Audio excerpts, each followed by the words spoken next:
Okay, I gotta tell this story for Robbie. It's ad hoc. I haven't planned this out. I haven't thought it through. So I once fancied myself an actor, and I would hang out down at 17th Street in the green room, hoping Janelle and Charlotte would place me in some kind of commercial or movie or TV show, and they just didn't have the heart to tell me that I had a face for radio. So I would end up in industrials. So I did a training video for Shoney's, and where we sat there after Shoney's closed at like 2 a.m. pretending to eat food and in the background and stuff like that. And I did my brother and I did this amazing, different story, I'm not going to tell it right now. We went down to Maxwell Studios and filmed what ended up being a video for ORNL, a training video for ORNL that was classified. Because at the end of it, I was like, man, can I get a copy of that? And they're like, no. But one of my favorite opportunities was to film a National Hooters commercial. So I was Indiana Jones in a National Hooters commercial. And the premise of the commercial was that this guy went out to an island or something and never came back. So they sent a rescue party to rescue him, and the rescue party didn't come back. And then they sent the National Guard, and the National Guard didn't come back. So they sent the Marines, and the Marines didn't come back. And they sent the Navy SEALs, and they didn't come back. And they sent Indiana Jones. That was me. I got to be Indiana Jones. Now, when I showed up, I was told bring my brown leather jacket and bring, I had my Outback hat.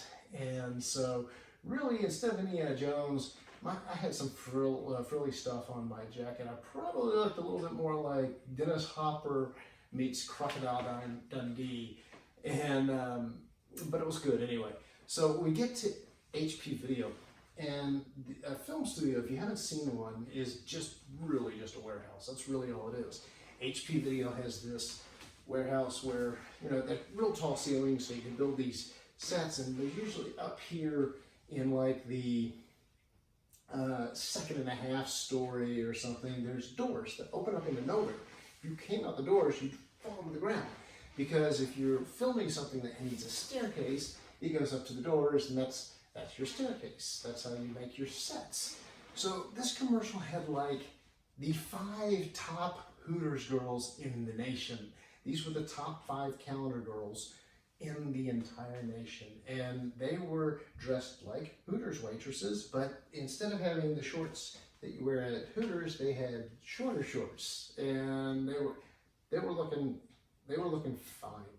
And the thing of it is, they ushered the 30 guys up to the green room, which was on the second floor on the other side of that wall. So what you ended up with is they were filming, so they filmed the close-up shots with the girls and whatnot, the women, excuse me,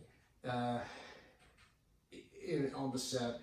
And then when they needed the guys, they'd call us down to do our thing, and then we'd all go back up to the green room, which was upstairs. And in the meantime, you've got 30 guys. The stairs, the doors, have these little rectangular windows, just like you'd see these big metal doors with these little windows.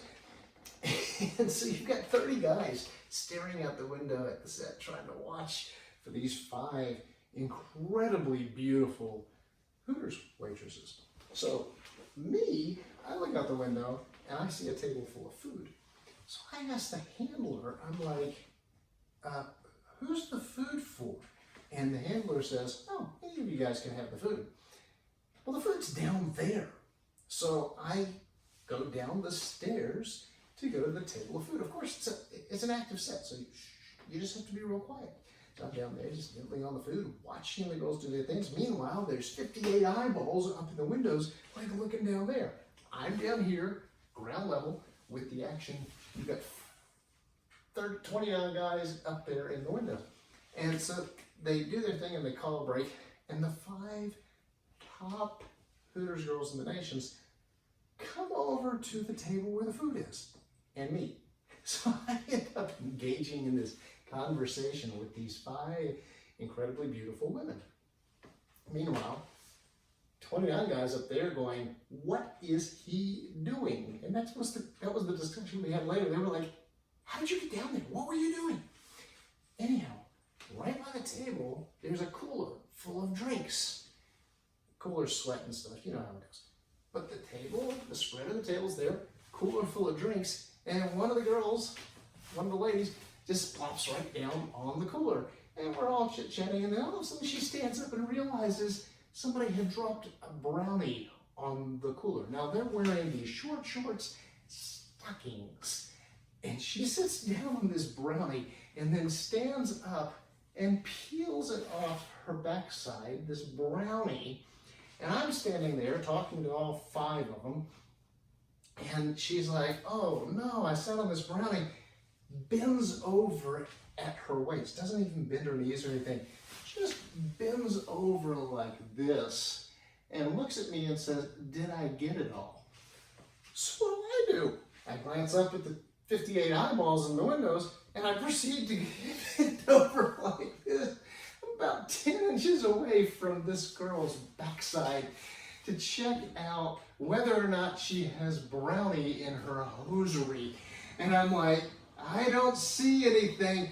And the director looks over with this just aghast look on his face, seeing one of his actresses bent over like this, and one of his actors bent over like this, inches from her butt, just staring. And all he does is he's like, ladies, get over here. That's my Hooters commercial story. Anyhow, I do have a calendar that has their signed autographs on it, so I can show that to you guys and we can figure out the date that the commercial was filmed. I never ever saw this thing air. It was supposed to air nationally, and I can't find it in any archives. I've searched YouTube, I've searched, it predates the internet, the commercial internet, so who knows? Maybe I dreamed it. No, I didn't dream it. It was filmed at HB Video down on Broadway. There's the story, Robbie. Hope you enjoyed it.